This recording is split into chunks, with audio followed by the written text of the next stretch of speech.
Tidak pernah kami berhenti mengucap syukur buat kebaikan-Mu yang besar dalam setiap kehidupan kami. Engkau yang mengampuni segala kesalahan kami, yang menyembuhkan segala penyakit kami. Engkau yang menebus kami dari lubang kubur, memahkotai kami dengan kasih setiamu, dengan rahmat-Mu, dan memuaskan segala hasrat kami dengan segala kebaikan, sehingga masa muda kami selalu baru seperti pada burung Raja Wali. Kami bersyukur Tuhan memiliki Allah yang seperti Engkau, Allah yang sekali-kali tidak pernah meninggalkan kami dalam keadaan dunia yang gelap seperti sekarang ini. Pemeliharaan-Mu sempurna, penyertaan-Mu sempurna dalam setiap kehidupan kami, sehingga kami boleh ada sebagaimana kami ada, kami sehat, kami terpelihara sempurna, hanya kebajikan, kemurahan belaka yang boleh mengikuti kami sepanjang umur hidup kami. Segala kemuliaan, segala hormat, segala pujian hanya bagi nama Tuhan. Sebentar kami akan duduk diam, kami mau mendengar kebenaran firman-Mu, kami mau menerima bagian yang terbaik yang tidak akan pernah diambil daripada kami.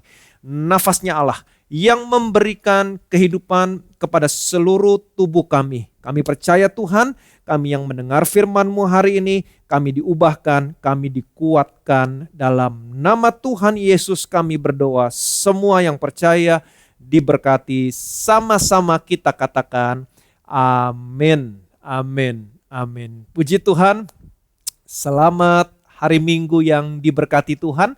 Dimanapun saudara berada, saya percaya saudara baik-baik, sehat-sehat dalam segala sesuatu, sama seperti jiwa saudara baik-baik. Seperti biasa katakan bersama saya orang yang paling disayang sama Tuhan. Saudara siap untuk mendengar dan terus mendengar, kemudian melihat mujizat? Amin. Kita lihat firman Tuhan dari Kisah Para Rasul pasal 20 ayat yang ke-6 sampai dengan ayat yang ke-7. Tetapi sesudah hari raya roti tidak beragi, kami berlayar dari Filipi dan 4 hari kemudian sampailah kami di Troas dan bertemu dengan mereka. Di situ kami tinggal 7 hari lamanya. Pada hari pertama dalam minggu itu ketika kami berkumpul untuk memecah-mecahkan roti, Paulus berbicara dengan saudara-saudara di situ karena ia bermaksud untuk berangkat pada keesokan harinya. Pembicaraan itu berlangsung sampai tengah malam. Di ayat yang ke-7 dikatakan pada hari pertama dalam minggu itu. Hari pertama adalah hari Minggu.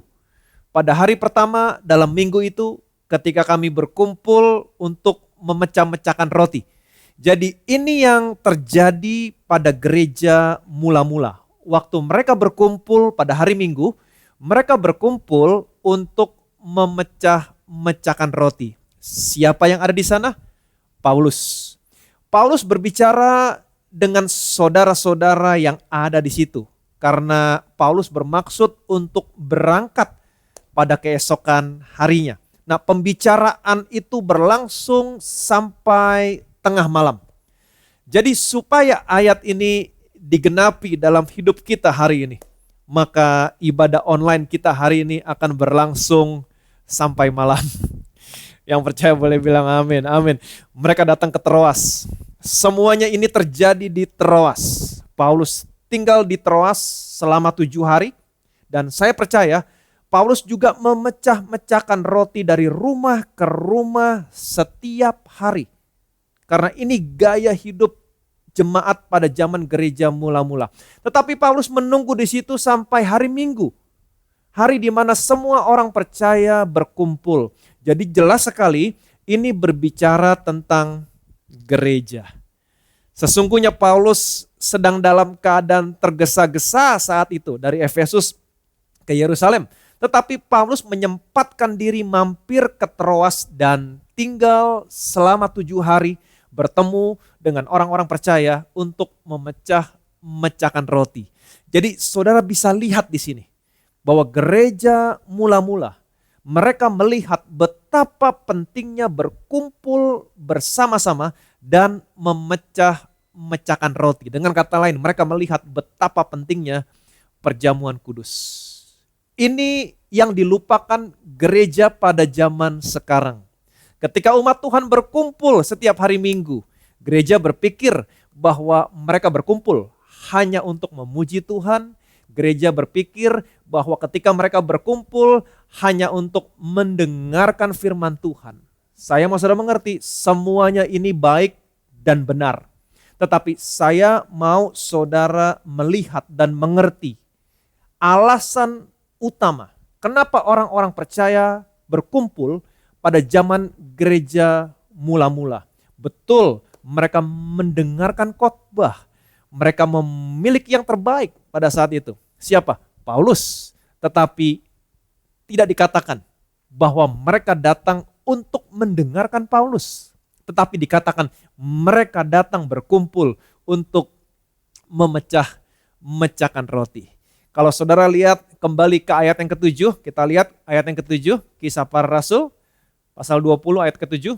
Pada hari pertama dalam minggu itu ketika kami berkumpul untuk memecah-mecahkan roti, Paulus berbicara dengan saudara-saudara di situ karena ia bermaksud untuk berangkat pada keesokan harinya. Pembicaraan itu berlangsung sampai tengah malam. Di sini dikatakan pada hari pertama dalam minggu itu, ketika kami berkumpul untuk memecah-mecahkan roti. Jadi jangan lupa tujuan mereka berkumpul pada hari Minggu adalah untuk memecah-mecahkan roti. Paulus berbicara dengan saudara-saudara di situ karena ia bermaksud untuk berangkat pada keesokan harinya. Pembicaraan itu berlangsung sampai tengah malam.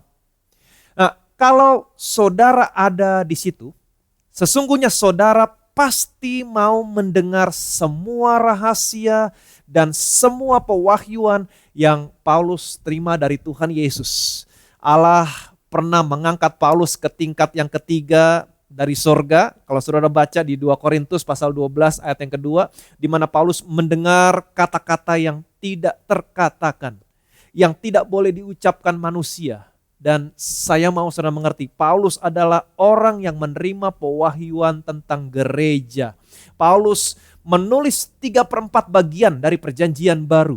Dengan kata lain, Paulus menerima pewahyuan dari Tuhan Yesus lebih dari siapapun. Dan saya mau saudara mengerti, seluruh Alkitab saudara adalah nafasnya Allah dan diilhamkan oleh Roh Kudus. Tetapi saudara tidak bisa mengatakan bahwa seluruh Alkitab saudara dari depan sampai belakang adalah kebenaran yang memerdekakan. Nggak bisa. Kenapa? Sebagai contoh, kalau saudara baca perkataan ular kepada Adam dan Hawa yang mengatakan bahwa kalau kamu makan buah ini, kamu tidak akan mati. Betul? Nah, perkataan ini dicatat secara akurat. Tetapi ini bukan kebenaran yang memerdekakan. Nah, mana yang dimaksud dengan kebenaran yang memerdekakan? Perhatikan baik-baik, selama 1500 tahun bangsa Israel hidup di bawah hukum Taurat.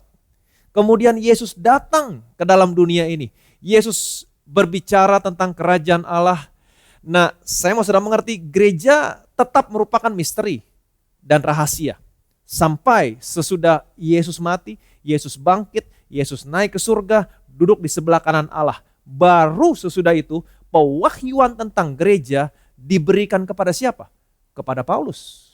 Setelah 3,5 tahun Tuhan Yesus melayani di dunia ini, Tuhan Yesus berkata begini, masih banyak hal yang harus kukatakan kepadamu, tetapi sekarang kamu belum dapat menanggungnya.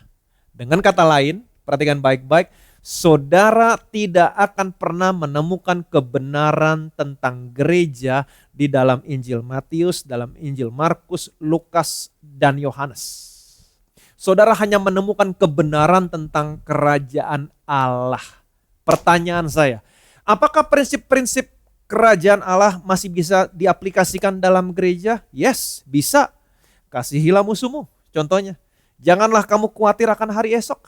Semuanya applicable, bisa diaplikasikan. Semua prinsip kerajaan Allah diteruskan kepada gereja. Tetapi ada beberapa perkataan Tuhan Yesus yang tidak bisa lagi diaplikasikan sekarang. Misalnya, janganlah kamu menyimpang ke jalan bangsa lain atau masuk ke dalam kota orang Samaria. Melainkan pergilah kepada domba-domba yang hilang dari umat Israel. Nah, ini semuanya sudah berubah. Sekarang Tuhan Yesus berkata begini, pergilah ke seluruh dunia, beritakanlah Injil kepada segala makhluk, jadikanlah semua bangsa muridku. Amin. Nah, hari ini saya mau sharing sama saudara tentang apa yang terjadi pada hari Minggu ketika Paulus dan orang percaya berkumpul, di mana Allah menekankan bahwa gereja sebagai tempat di mana orang percaya berkumpul untuk apa? Untuk mendengarkan Injil dan untuk memecahkan roti. Saya percaya ini akan memberikan jawaban sama saudara, terutama dalam keadaan dunia yang gelap seperti sekarang ini. Amin. Nah, Paulus di sini diceritakan, Paulus menunggu selama 7 hari saat di mana orang percaya sedang berkumpul di satu tempat. Ada sesuatu yang terjadi di sana. Ada pengurapan yang saudara tidak pernah dapatkan di rumah saudara. Yaitu pengurapan secara bersama-sama ketika orang percaya berkumpul yang disebut dengan corporate anointing. Amin. Yang tidak dapat digantikan atau didapatkan dimanapun. Kita baca firman Tuhan dari Kisah Para Rasul pasal 20 ayat yang ke-8. Di ruang atas di mana kami berkumpul dinyalakan banyak lampu. Amin. Kalau saudara perhatikan baik-baik, di sini semuanya bersifat hiperbolik. Tetapi ada arti yang luar biasa indah di balik cerita ini. Di sini diceritakan di ruang atas di mana kami berkumpul dinyalakan ada banyak lampu. Ada banyak lampu di ruang atas di tempat mereka berkumpul. Itu sebabnya saya percaya ruangannya menjadi begitu terang. Nah, apa yang tertulis di dalam Alkitab bukan untuk penuh-penuhin Alkitab, tetapi saya percaya ada arti yang luar biasa. Terang di sini, perhatikan baik-baik, terang di sini berbicara tentang firman Tuhan. Amin. Firman Tuhan adalah pintu masuk yang memberikan penerangan. Daud di dalam Mazmurnya berkata begini, firman-Mu itu pelita bagi kakiku dan terang bagi jalanku. Amin. Di dalam Mazmur yang lain, Daud juga berkata, bila tersingkap firman-firman-Mu memberi terang. Wow, kalau saudara mengalami stres atau depresi, saya mau kasih tahu sama saudara, luangkan waktu saudara untuk membaca dan mendengarkan firman Tuhan. Mungkin apa yang saudara baca atau saudara dengar mungkin saat itu tidak relevan dengan masalah yang sedang saudara hadapi. Tetapi apa yang saudara baca, apa yang saudara dengar akan memberikan efek penerangan. Amin. Dan ketika saudara ada di dalam terang, saudara akan melihat dan menemukan apa yang saudara butuhkan. Kalau saudara kehilangan kunci dalam satu ruangan, dalam ruangan yang gelap, saya mau kasih tahu sama saudara, jangan cari kuncinya. Tetapi nyalakan lampunya terlebih dahulu. Waktu saudara nyalakan lampunya, maka saudara dapat melihat dan menemukan kuncinya. Amin. Terkadang saudara akan menemukan lainnya yang hilang. Kenapa? Karena di dalam terang saudara akan melihat. Daud berkata, bila tersingkap firman-firman-Mu memberi terang. Wow. Jadi semakin saudara meluangkan waktu untuk membaca dan mendengar firman Tuhan, saudara akan melihat terang yang luar biasa. Jadi terang yang pertama di sini berbicara tentang firman Tuhan. Terang yang berikutnya berbicara tentang orang-orang percaya, saudara dan saya. Terang yang berasal dari Roh Kudus, karena Roh Kudus ada di dalam saudara, ada di dalam saya. Amin. Yesus berkata dalam Injil Matius, kamu adalah terang dunia. Amin. Kota yang terletak di atas gunung tidak mungkin tersembunyi. Jadi saudara bisa bayangkan kalau saudara datang dan berkumpul bersama-sama, betapa terangnya gereja. Amin. Saudara bisa melihat hal-hal yang tersembunyi dan yang hilang tentunya. Jadi saudara dan saya adalah terang dunia. Bilang sama kiri kanan saudara, kamu terang dunia. Amin. Kalau saudara perhatikan baik-baik bait Allah terdiri dari 3 bagian. Ada pelataran, ada ruang kudus, dan ada ruang maha kudus. Di bagian luar, bagian pelataran, ada cahaya atau sinar yang berasal dari matahari. Betul? Cahaya atau sinar yang sifatnya natural atau alami. Kalau saudara masuk ke dalam bait Allah, ke dalam ruang kudus, saudara akan menemukan ada 7 kaki dian.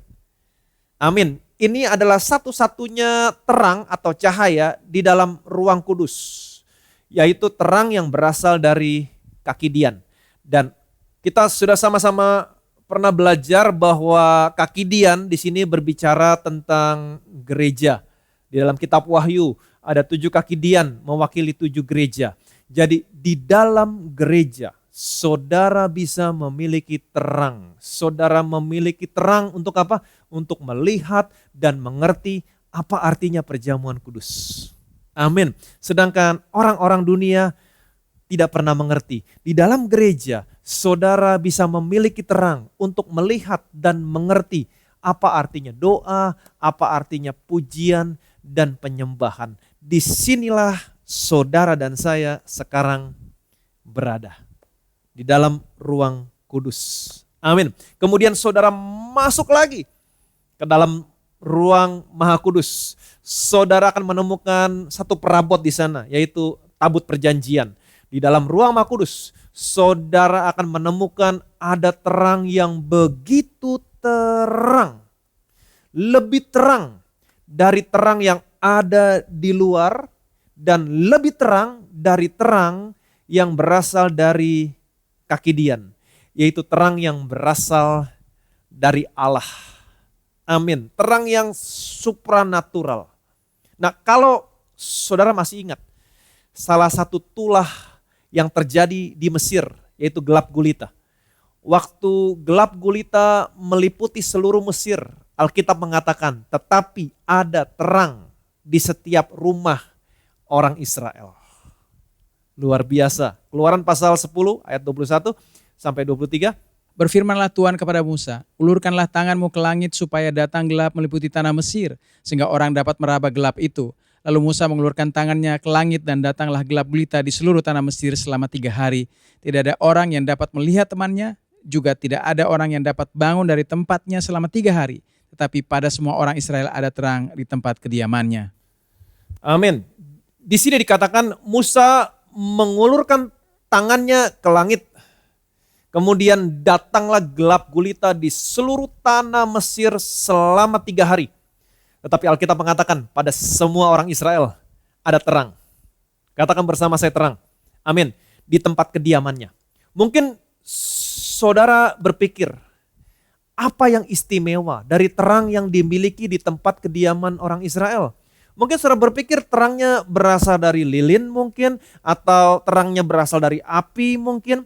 Kalau betul terang yang dimiliki di tempat kediaman orang Israel itu berasal dari terang yang natural, terang yang alami, dari lilin atau api, saya percaya orang Mesir juga pasti mempunyai pada saat itu. Jadi sesungguhnya terang yang dimiliki di tempat kediaman orang Israel bukan terang yang natural, yang juga bisa dimiliki atau dihasilkan oleh orang-orang Mesir. Tetapi saya percaya terang yang ada di tempat kediaman orang Israel adalah terang yang supranatural. Nah, perhatikan baik-baik. Tuhan mau di dalam hidup saudara dan saya ada terang. Amin. Tuhan mau di dalam hidup saudara, di dalam karir saudara, di dalam kehidupan perkawinan saudara, ada terang yang supranatural. Bukan berarti tidak ada tantangan, masalah atau pergumulan dalam hidup saudara. Tantangan ada, masalah ada, pergumulan selalu ada dalam hidup saudara. Tetapi sekalipun demikian, terang Tuhan juga ada dalam hidup saudara. ketika orang melihat saudara, mereka melihat ada terang Tuhan. Amin. Kisah Para Rasul pasal 20 ayat yang ke-9. Seorang muda bernama Eutikus duduk di jendela. Karena Paulus amat lama berbicara, orang muda itu tidak dapat menahan kantuknya. Akhirnya ia tertidur lelap dan jatuh dari tingkat ketiga ke bawah. Ketika ia diangkat orang, ia sudah mati. Jujur, waktu saya baca ayat ini, saya sangat terhibur. Saudara bisa lihat di sini, sekalipun Paulus adalah seorang pembicara kasih karunia yang terbaik yang pernah ada di dunia pada zaman itu. Dan saya percaya Paulus adalah pembicara kasih karunia yang terbaik sepanjang masa. Waktu Paulus berkhotbah, tetap saja ada yang mengantuk. Jadi kalau sampai ada di antara saudara yang mengantuk, kalau saya berkhotbah, saya sangat terhibur oleh ayat ini. Amin. Kemudian diceritakan ada orang muda yang bernama siapa? Bernama Eutikus. Eutikus di sini mewakili orang Kristen yang ada di dalam gereja. Karena di sini diceritakan karena Paulus amat sangat lama berbicara. Eutikus dia tidak dapat menahan kantuknya. Akhirnya Eutikus tertidur lelap. Nah, apa yang menyebabkan Eutikus tidak dapat menahan kantuknya dan akhirnya tertidur? Saya percaya yang menyebabkan Eutikus tertidur dan tidak dapat menahan kantuknya adalah karena Eutikus tidak tertarik dengan apa yang Paulus bicarakan. Karena kalau Eutikus tertarik dengan apa yang Paulus bicarakan, Eutikus akan excited. Eutikus tidak akan mengantuk. Pertanyaan saya, apa yang Paulus bicarakan di sini? Yang Paulus bicarakan tidak lain dan tidak bukan adalah Injil. Apa itu Injil? Injil adalah kabar baik tentang Yesus Kristus. Eutikus, dia tidak tertarik dengan apa yang Paulus bicarakan. Dia tidak tertarik dengan Injil atau kabar baik tentang Yesus Kristus. Nah, inilah yang menyebabkan waktu Eutikus terjatuh, Eutikus dia tidak bisa bangkit lagi, kemudian dia mati. Ada begitu banyak orang Kristen yang tidak tertarik dengan Injil atau kabar baik tentang Yesus Kristus. Kebanyakan orang-orang Kristen lebih tertarik dengan khotbah-khotbah yang praktikal, misalnya seputar bagaimana menjadi seorang pengusaha yang sukses, bagaimana diberkati di masa krisis, dan lain sebagainya. Saya mau saudara mengerti, tidak ada yang salah dengan semuanya itu.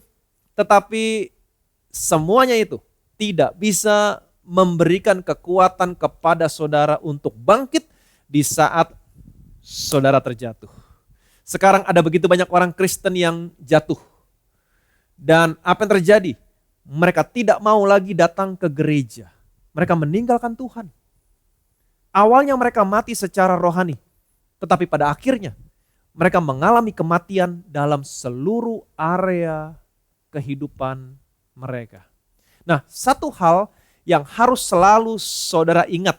Saya pernah sampaikan sama saudara beberapa minggu yang lalu.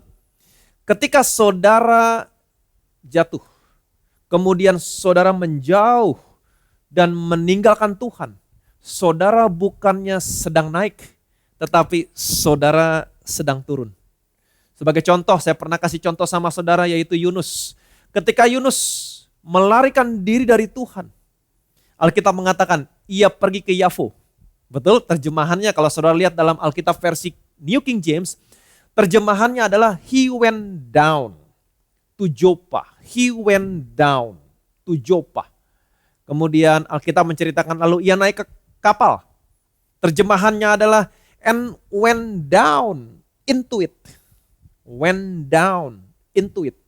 Kemudian mereka mengangkat Yunus. Lalu mencampakkannya ke dalam laut. Terjemahannya and threw him into the sea. Semakin turun, semakin turun. Nah, tidak hanya sampai di sini. Selanjutnya dikatakan Yunus akhirnya masuk ke dalam perut ikan. Terjemahannya Jonah was in the belly of the fish. Turun dan terus turun dan terus turun.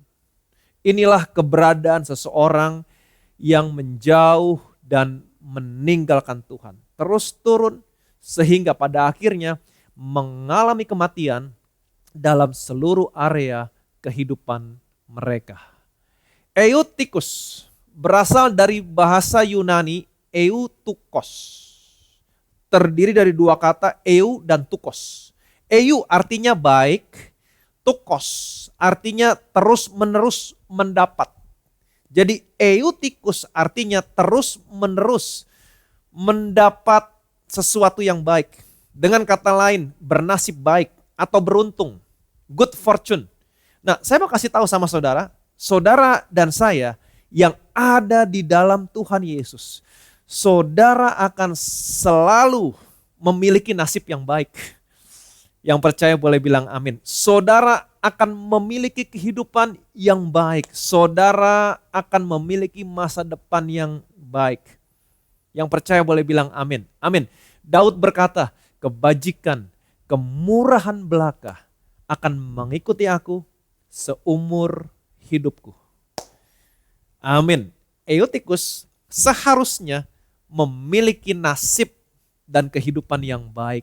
Tetapi melalui cerita ini, saudara bisa melihat bagaimana sehingga orang Kristen kehilangan nasib yang baik, bahkan mengalami kematian. Dan ini yang menjadi masalah. Eutychus, dia mengantuk, betul, dan terlelap ketika Paulus berbicara. Kemudian dia terjatuh, tidak bangkit lagi, dan mati. Pertanyaannya, kenapa? Karena banyak orang Kristen yang tidak tertarik sama apa yang Paulus bicarakan, yaitu Injil atau kabar baik tentang Yesus Kristus. Saya mau kasih tahu sama saudara, ketika saudara jatuh, Injil atau kabar baik tentang Yesus Kristus akan memberikan kekuatan sama saudara untuk bangkit, melanjutkan hidup saudara, dan menghasilkan buah-buah yang baik untuk kemuliaan nama Tuhan. Amin. Jadi bagaimana caranya? Membangkitkan orang Kristen yang jatuh supaya tidak mati. Dan bagaimana caranya? Membangkitkan orang-orang Kristen yang sudah mati, yang sudah menjauh dan pergi meninggalkan Tuhan. Caranya adalah beritakan Injil. Beritakan kabar baik tentang Yesus Kristus. Kita lihat firman Tuhan dari Kisah Para Rasul 20 ayat yang ke-10. Tetapi Paulus turun ke bawah, ia merebahkan diri ke atas orang muda itu, mendekapnya dan berkata, jangan ribut sebab ia masih hidup. Di sini dikatakan, Paulus turun ke bawah, ia merebahkan dirinya ke atas orang muda itu, kemudian mendekapnya. Katakan bersama saya, mendekapnya. Nah, ada sesuatu yang Tuhan mau beritahukan kepada saudara tentang orang-orang yang jatuh. Saudara dan saya harus mengerti, orang-orang yang jatuh, mereka perlu dirangkul, mereka perlu didekap, bukannya dihakimi, bukannya didakwa, atau bukannya dijauhi. Jangan menghakimi, mendakwa, dan menjauhi orang-orang yang terjatuh. Saudara dan saya harus memeluk, mendekap mereka. Paulus mendekap Eutychus dari kematian kepada hidup. Beginilah caranya membangkitkan orang percaya yang mati kepada hidup. Nah, saya sangat mengasihi saudara. Saya mau melihat kebangkitan dalam seluruh area kehidupan saudara. Itu sebabnya terus mendengarkan Injil, tertanam dan bertumbuh dalam Injil, deklarasikan setiap hari, saya orang yang dibenarkan Allah karena iman di dalam Yesus Kristus. Dan saya percaya saudara akan melihat kehidupan dalam seluruh area kehidupan saudara. Kalau ada area kehidupan saudara yang mati, maka saudara akan melihat kebangkitan. Yang percaya boleh bilang amin. Amin. Suatu hari Yesus dibaptis di daerah Laut Mati di Sungai Yordan. Dan saya mau saudara mengerti, Laut Mati adalah tempat yang paling rendah di seluruh permukaan bumi. 400 meter di bawah permukaan laut. Saya percaya Allah menciptakan topografi Israel untuk kita pelajari. Jadi Laut Mati adalah tempat yang paling rendah di seluruh permukaan bumi. Waktu Yesus dibaptis, Alkitab mencatat langit terbuka. Betul? Dan suara dari surga berkata, inilah anak yang kukasihi. Di tempat yang paling rendah, Bapaknya berkata, inilah anak yang kukasihi. Kemudian Alkitab kembali menceritakan, di atas gunung, Yesus dimuliakan bersama-sama dengan Musa dan Elia. Waktu Yesus dimuliakan bersama-sama dengan Musa dan Elia, langit kembali terbuka. Suara dari surga berkata, inilah anak yang kukasihi. Jadi, perhatikan baik-baik. Di tempat yang paling rendah di Laut Mati, Bapaknya berkata, inilah anak yang kukasihi. Di tempat yang tinggi, Bapaknya juga berkata, inilah anak yang kukasihi. Apa yang saya mau sampaikan sama saudara? Jangan hanya ketika saudara ada di titik yang tertinggi dalam hidup saudara, tetapi ketika saudara ada di titik yang paling rendah dalam hidup saudara. Misalnya ketika saudara terjatuh, ketika saudara berbuat sesuatu yang salah, perhatikan baik-baik, tetap perkatakan, saya orang yang dibenarkan Allah karena iman dalam Yesus Kristus. Tetap perkatakan, saya orang yang paling disayang Tuhan. Maka ini akan memberikan kekuatan sama saudara untuk bangkit kembali. Amin. Ketika orang-orang di sekeliling saudara ada yang terjatuh, berbuat sesuatu yang salah, jangan hakimi mereka, jangan mendakwa mereka, jangan menghukum mereka, tetap embrace them. Embrace them.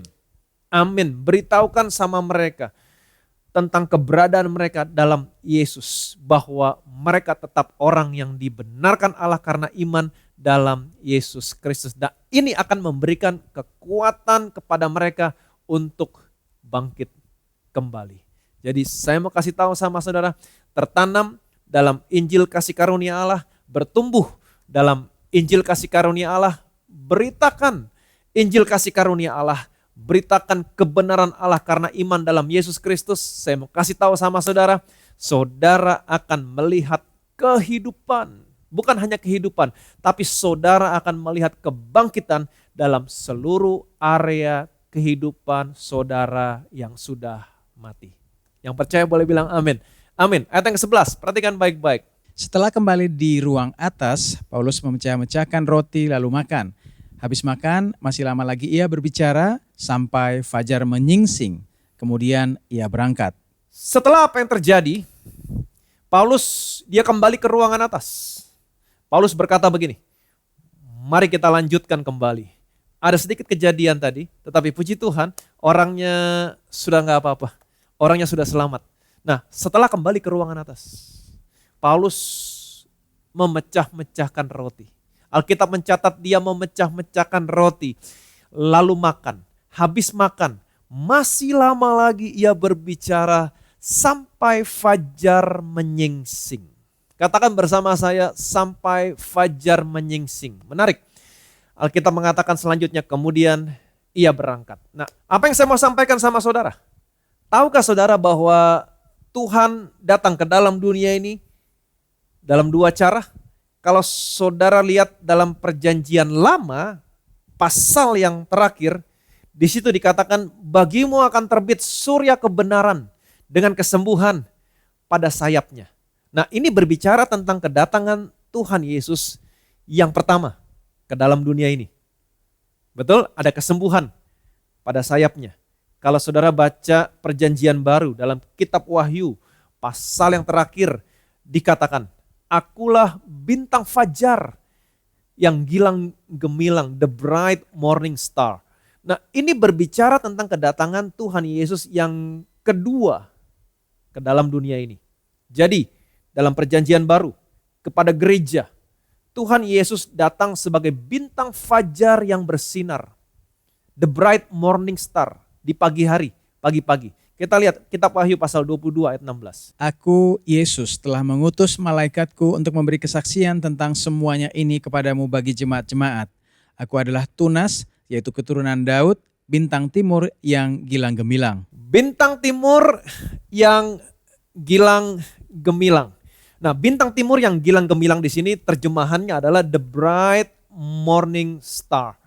Bintang fajar yang gilang gemilang. Jadi waktu Tuhan Yesus datang yang kedua kali ke dalam dunia ini, Tuhan Yesus datang menyatakan dirinya sebagai bintang fajar yang gilang gemilang. Ingat baik-baik, bintang fajar yang gilang gemilang. Kalau kita kembali ke ceritanya Paulus, di situ diceritakan Paulus berbicara atau berkhotbah pada waktu malam atau tengah malam sampai fajar menyingsing. Dan Paulus juga perjamuan kudus. Amin. Malam, tengah malam berbicara tentang keadaan dunia yang gelap seperti sekarang ini. Fajar menyingsing berbicara tentang kedatangan Tuhan Yesus yang kedua kali. Ingat, betul? Jadi dunia semakin lama semakin gelap. Tetapi perhatikan baik-baik, saudara dan saya tetap harus mendengar dan terus mendengar Injil atau kabar baik tentang Yesus Kristus, termasuk memberitakan kematiannya melalui perjamuan kudus sampai Tuhan Yesus datang. Alkitab berkata, sebab setiap kali kamu makan roti ini dan minum dari cawan ini, kamu memberitakan kematian Tuhan sampai Ia datang.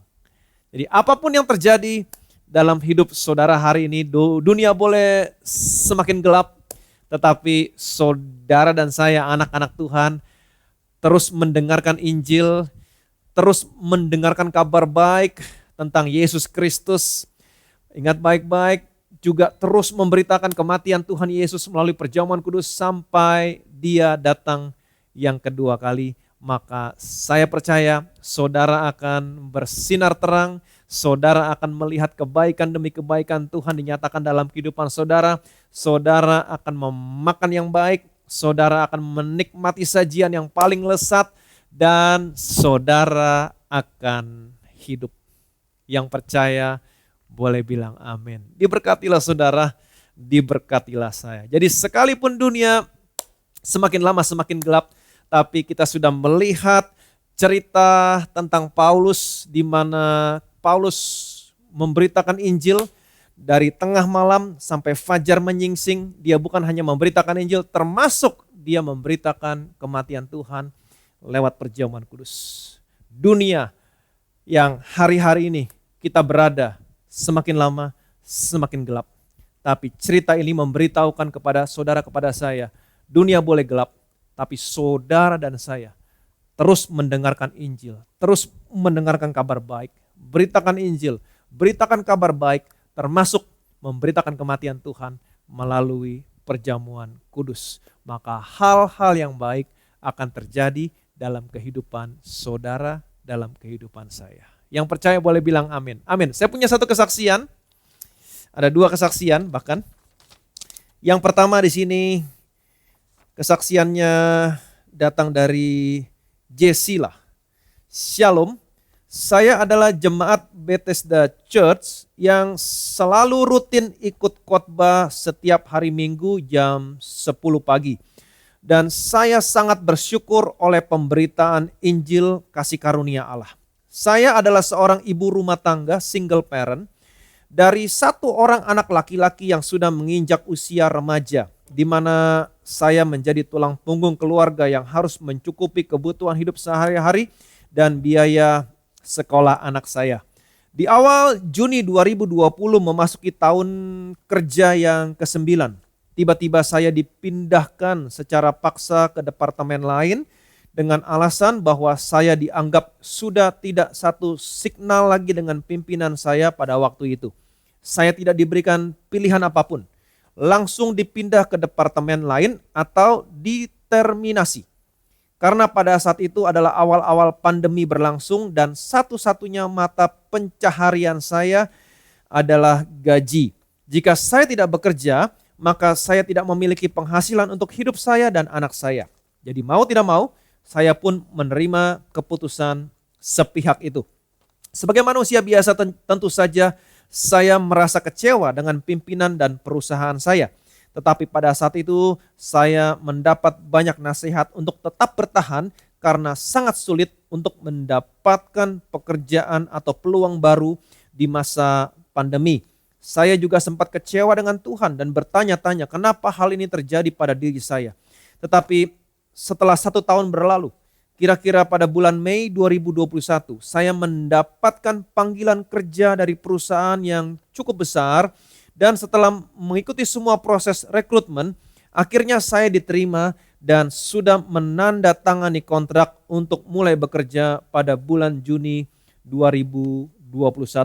Ternyata Tuhan punya rencana lain untuk saya. Di perusahaan lama, saya diberi kesempatan untuk mempelajari hal-hal yang baru untuk membuat saya semakin pintar. Tuhan sesungguhnya mempersiapkan saya dan setelah 1 tahun berlalu saya diberikan pekerjaan yang baru. Tuhan tidak akan membiarkan anak-anaknya menjadi ekor tetapi menjadi kepala. Puji Tuhan, saya bersyukur tidak ada habisnya atas kasih karunia dan kebaikan Tuhan. Saya ingin membagikan cerita ini kepada semua ibu-ibu di luar sana yang mungkin mengalami hal yang sama seperti saya. Sebagai seorang ibu rumah tangga single parent, tetapi dengan kasih karunia Tuhan, sesulit apapun, kita pasti bisa menjalani hidup ini dengan kuat dan Tuhan akan mencukupi semua kebutuhan kita. Tuhan Yesus memberkati kita semua. Amin. Yang kedua, dari Doni Ivan Tumiwa dari Sulawesi Utara. Shalom. Saya sungguh mengucap syukur untuk Injil kasih karunia Allah dan kebaikan Tuhan yang sudah memberkati saya dan keluarga. Sejak 2019, kami sekeluarga sudah mulai mendengar dan mengikuti Injil kasih karunia Allah melalui channel YouTube Bethesda Church Indonesia. Pada tanggal 4 Juni 2021, kami sungguh melihat mujizat yang Tuhan Yesus berikan kepada kami. Di mana pada hari itu istri saya harus melahirkan anak kami di rumah bersalin dengan fasilitas yang jauh kurang memadai dibanding rumah sakit. Karena waktunya sudah tidak memungkinkan untuk dibawa ke rumah sakit. Pada saat mau melahirkan, bidan sudah memberitahukan bahwa resiko melahirkan sangat besar karena posisi kaki bayi yang lebih dahulu keluar. Sehingga kemungkinan salah satu antara ibu atau anak yang berkorban. Tetapi melalui Injil kasih karunia Allah yang sudah saya dengar, saya terus memperkatakan berkat dan janji Tuhan atas hidup keluarga saya. Saya mengangkat perjamuan kudus, memberitakan kematian Tuhan, dan hasilnya sungguh luar biasa. Selama 10 menit saya melihat istri dan calon bayi berjuang antara hidup dan mati. Tetapi puji Tuhan, akhirnya anak saya lahir dan kedua-duanya dalam keadaan sehat. Apa yang dikatakan bidan tentang resiko-resiko kehilangan tidak terjadi. Meskipun pada saat keluar tangan bayi mengalami retak dan sangat berat untuk digerakkan. Tetapi saya bersyukur kedua-duanya selamat dan saya yakin bila doa saya kedua-duanya selamat dikabulkan, maka tangan anak saya juga pasti akan disembuhkan. Terima kasih untuk Injil kasih karunia Allah yang telah diberitakan oleh Bethesda Church. Sungguh kami diubahkan dan semakin dikuatkan. Tuhan Yesus memberkati pemberitaan Injil kasih karunia Allah melalui Bethesda Church. Dan Pastor Ivan sehat selalu dan diberkati untuk memberkati banyak jiwa. Segala kemuliaan, hormat, pujian hanya bagi Tuhan Yesus Kristus.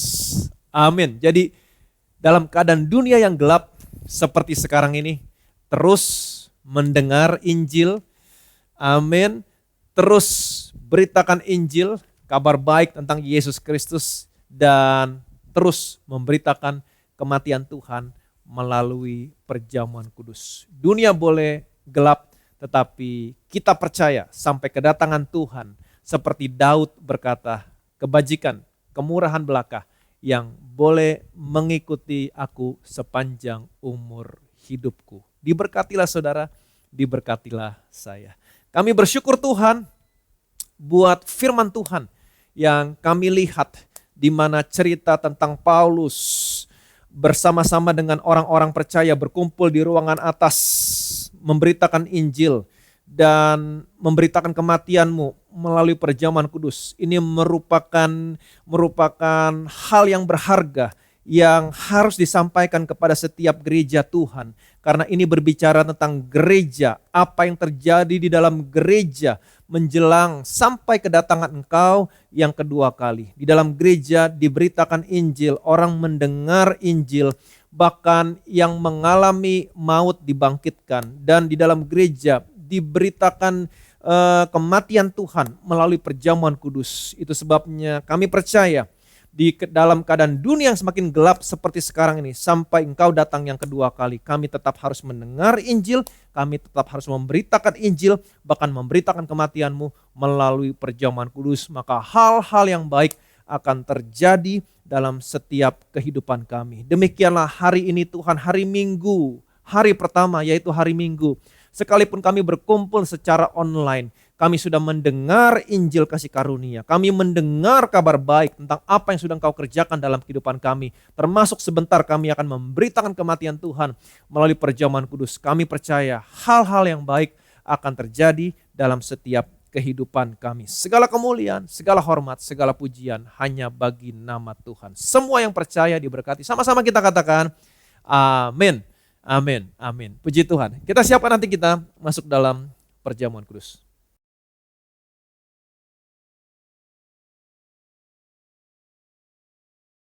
Kita akan masuk dalam perjamuan kudus. Kita akan memberitakan kematian Tuhan lewat perjamuan kudus. Saudara yang ada di rumah, saudara boleh ambil elemen perjamuan kudus. Kalau ada roti, ada sirup anggur, saudara bisa ambil.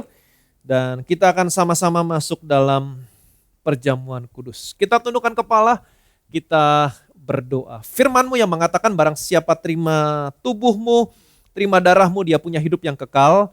Hidup yang sama seperti yang dimiliki Allah di surga. Hidup yang sehat, tidak ada penyakit, hidup yang diberkati, tidak pernah kekurangan. Kami yang terima tubuhmu, kami yang terima darahmu, kami diubahkan, kami disempurnakan. Kita angkat roti ini. Rotinya saja dulu yang kita angkat dan kita ucapkan bersama-sama. Dalam nama Tuhan Yesus, inilah roti yang turun dari surga. Inilah tubuh Tuhan Yesus Kristus yang ditikam, yang ditombak, yang dihancurkan di atas kayu salib. Yang pertama, yang memberikan kami bersama keluarga hidup kekal dalam kerajaan surga. Yang kedua, yang menyempurnakan tubuhku sehat sempurna. Yang menyempurnakan jiwa dan roh kami, agar kami bersama keluarga dibangkitkan pada akhir zaman. Tubuh Kristus yang ditikam, ditombak, dihancurkan di atas kayu salib. Engkau hancur-hancuran, sesungguhnya Engkau sedang menanggung semua penyakit kami. Karena Engkau sudah menanggung semua penyakit kami. Artinya hari ini tidak boleh ada satupun penyakit dalam tubuhku. Oleh bilur-bilur-Mu semua penyakitku hari ini disembuhkan. Dalam nama Tuhan Yesus Kristus, inilah tubuh Tuhan Yesus Kristus. Kita makan, inilah tubuh Tuhan Yesus Kristus.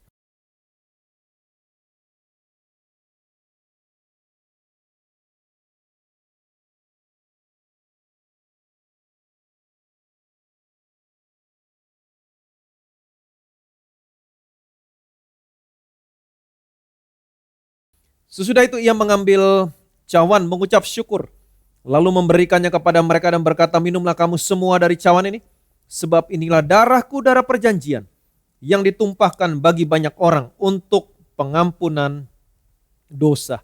Kita angkat cawan ini dan kita ucapkan bersama-sama. Dalam nama Tuhan Yesus, inilah darah Tuhan Yesus Kristus yang tercurah di atas kayu salib sebagai perjanjian yang baru, yang kekal, yang pertama, yang memberikan pengampunan atas semua dosa-dosa kami, yang sudah memberikan pengampunan atas semua kesalahan dan pelanggaran kami. Darah-Mu tercurah di atas kayu salib, menguduskan, membenarkan kami di hadapan-Mu satu kali untuk selama-lamanya. Karena kami sudah dikuduskan, dibenarkan oleh darah-Mu, kami dilayakkan menerima semua berkat, warisan, orang benar dan orang-orang kudus. Dalam nama Tuhan Yesus Kristus, inilah darah Tuhan Yesus Kristus. Kita minum, inilah darah Tuhan Yesus Kristus.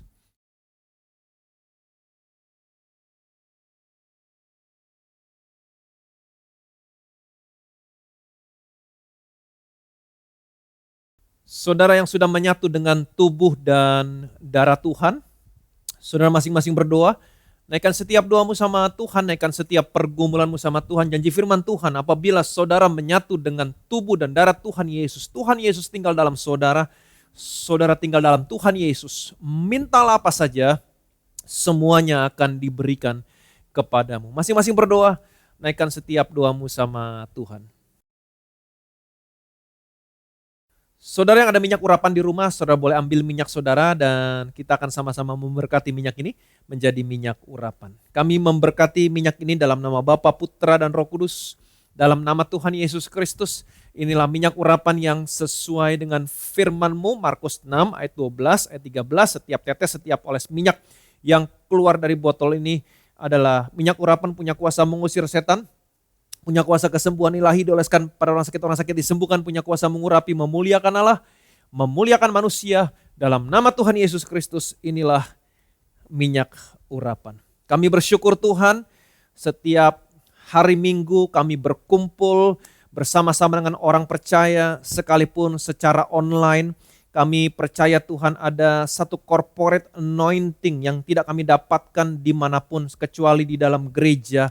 Kami percaya Tuhan, ketika kami berkumpul, ada terang Tuhan di dalam kami masing-masing. Ketika kami berkumpul, betapa terangnya gereja, betapa terangnya orang-orang percaya Tuhan. Dan kami percaya terang yang terbit atas kami akan menghalau setiap kegelapan. Dan kami bersyukur Tuhan, setiap hari Minggu dalam ibadah online sekalipun, kami mendengar Injil, mendengar kabar baik, dan sekaligus kami memberitakan kematian Tuhan melalui perjamuan kudus. Kami percaya Tuhan, kami akan menikmati hal-hal yang baik, kami akan hidup dan kami akan melihat berkat Tuhan demi berkat Tuhan dinyatakan dalam setiap kehidupan kami, dalam setiap kehidupan anak-anak-Mu dimanapun mereka berada. Kami bersyukur Tuhan buat karya yang besar yang telah Engkau berikan kepada kami melalui anak-Mu di atas kayu salib. Anak-Mu telah memberikan tubuhnya dihancurkan, diremukkan, menggantikan posisi kami supaya kami yang percaya kepada anak-Mu hari ini, kami terima hidup yang sehat, tubuh yang kuat, tidak ada penyakit, tidak ada penderitaan. Sebagaimana keadaan anak-Mu di surga sehat, kuat, demikianlah keadaan kami di bumi ini, kami sehat, kami kuat. Karena anak-Mu sudah menggantikan posisi kami di atas kayu salib, menjadi terkutuk, tergantung di atas kayu salib, menuai semua yang buruk, yang jahat, yang seharusnya menjadi bagian kami.